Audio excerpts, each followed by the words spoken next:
আমি অন্তঃপুরের মেয়ে, চিনবে না আমাকে। তোমার শেষ গল্পের বইটি পড়েছি শরৎবাবু, বাসি ফুলের মালা। তোমার নায়িকা এলোকেশীর মরণ দশা ধরেছিল ৩৫ বছর বয়সে।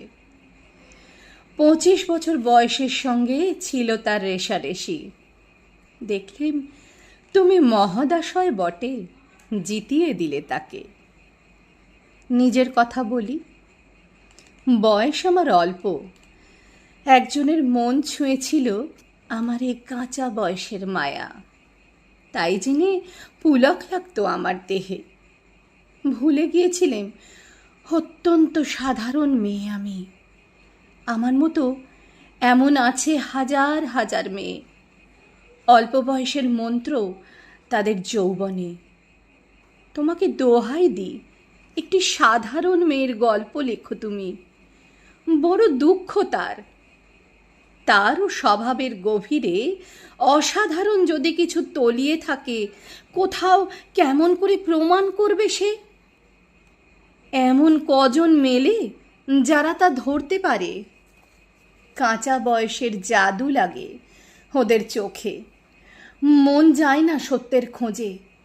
আমরা বিকিয়ে যাই মরীচিকার দামে। কথাটা কেন উঠল তা বলি। মনে করো তার নাম নরেশ। সে বলেছিল কেউ তার চোখে পড়েনি আমার মতো। এত বড় কথাটা বিশ্বাস করব সে সাহস হয় না, না করব যে এমন জোর কই। একদিন সে গেল বিলেতে, চিঠিপত্র পাই কখনো বা। মনে মনে ভাবি, রামো রামো, এত মেয়েও আছে দেশে, এত তাদের ঠেলাঠেলি ভিড়, আর তারা কি সবাই অসামান্য? এত বুদ্ধি, এত উজ্জ্বলতা, আর তারা সবাইকে আবিষ্কার করেছে এক নরেশ সেনকে, স্বদেশে যার পরিচয় চাপা ছিল 10-এর মধ্যে। গেল মেলের চিঠিতে লিখেছে লিজের সঙ্গে গিয়েছিল সমুদ্রে নাইতে। বাঙালি কবির কবিতা কলাইন দিয়েছে তুলে, সেই যেখানে উর্বশী উঠেছে সমুদ্র থেকে। তারপরে বালির পরে বসলো পাশাপাশি, সামনে দুলছে নীল সমুদ্রের ঢেউ, আকাশে ছড়ানো নির্মল সূর্যালোক। রিজি তাকে খুব আস্তে আস্তে বললে, এই সেদিন তুমি এসেছো, 2 দিন পরে চলে যাবে। ঝিনুকের 2টি খোলা, মাঝখানটুকু ভরা থাক। একটি নিরেট অশ্রুবিন্দু দিয়ে দুর্লভ মূল্যহীন কথা বলবার কি অসামান্য ভঙ্গি।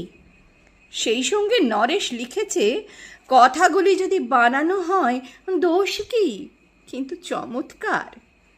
হিরে বসানো সোনার ফুল কি সত্য, তবু কি সত্য নয়? বুঝতেই পারছো। একটা তুলনার সংকেত ওর চিঠিতে অদৃশ্য কাঁটার মতো আমার বুকের কাছে বিঁধিয়ে দিয়ে জানায় আমি অত্যন্ত সাধারণ মেয়ে। মূল্যবানকে পুরো মূল্য চুকিয়ে দিই এমন ধন নেই আমার হাতে। ওগো, না হয় তাই হলো, না হয় ঋণী রইলেম চিরজীবন। পায়ে পড়ি তোমার, একটি গল্প লেখো তুমি শরৎবাবু, নিতান্ত সাধারণ মেয়ের গল্প, যে দুর্ভাগিনীকে দূরের থেকে পাল্লা দিতে হয় অন্তত 5-7 জন অসামান্যার সঙ্গে। বুঝে নিয়েছি আমার কপাল ভেঙেছে, হার হয়েছে আমার, কিন্তু তুমি যার কথা লিখবে তাকে জিতিয়ে দিও আমার হয়ে। পড়তে পড়তে বুক যেন ওঠে ফুলে, ফুলচন্দন পড়ুক তোমার কলমের মুখে। তাকে নাম দিও মালতী, ওই নামটা আমার। ধরা পড়বার ভয় নেই, এমন অনেক মালতী আছে বাংলাদেশে। তারা সবাই সামান্য মেয়ে, তারা ফার্সি জার্মান জানে না, কাঁদতে জানে। কি করে জিতিয়ে দেবে? উচ্চ তোমার মান, তোমার লেখনী মহীয়সী। তুমি হয়তো ওকে নিয়ে যাবে ত্যাগের পথে, দুঃখের চরমে শকুন্তলার মতো। দয়া করো আমাকে, নেমে এসো আমার সমতলে, বিছানায় শুয়ে শুয়ে রাত্রের অন্ধকারে দেবতার কাছে যে অসম্ভব বর মাগি, সে বর আমি পাবো না, কিন্তু পাই যেন তোমার নায়িকা। রাখো না কেন নরেশ সেনকে 7 বছর লন্ডনে, বারে বারে ফেল করুক তার পরীক্ষায়, আদরে থাক আপন উপাসিক মণ্ডলীতে। ইতিমধ্যে মালতী পাশ করুক MA কলকাতা বিশ্ববিদ্যালয়ে, গণিতে হোক প্রথম তোমার কলমের এক আঁচড়ে। কিন্তু ওইখানেই যদি থামো, তোমার সাহিত্য সম্রাট নামে পড়বে কলঙ্ক। আমার দশা যাই হোক, খাটো করো না তোমার কল্পনা। তুমি তো কৃপণ নও বিধাতার মতো। মেয়েটাকে দাও পাঠিয়ে ইউরোপে, সেখানে যারা জ্ঞানী, যারা বিদ্বান, যারা বীর, যারা কবি, যারা শিল্পী, যারা রাজা, দল বেঁধে আসুক ওর চারদিকে, জ্যোতির্বিদের মতো আবিষ্কার করুক ওকে, শুধু বিদুষী বলে নয়, নারী বলে। ওর মধ্যে যে বিশ্ববিজয়ী জাদু আছে, ধরা পড়ুক তার রহস্য। মুরের দেশে নয়, যে দেশে আছে সমজদার, আছে দরদি, আছে ইংরেজ, জার্মান, ফরাসি। মালতী সম্মানের জন্যে সভা ডাকা হোক, বড় বড় নামজাদাদের সভা। মনে করা যাক, যেখানে বর্ষণ হচ্ছে মুষলধারে চটু বাক্য, মাঝখান দিয়ে সে চলেছে অবহেলায়, ঢেউয়ের উপর দিয়ে যেন পালের নৌকা।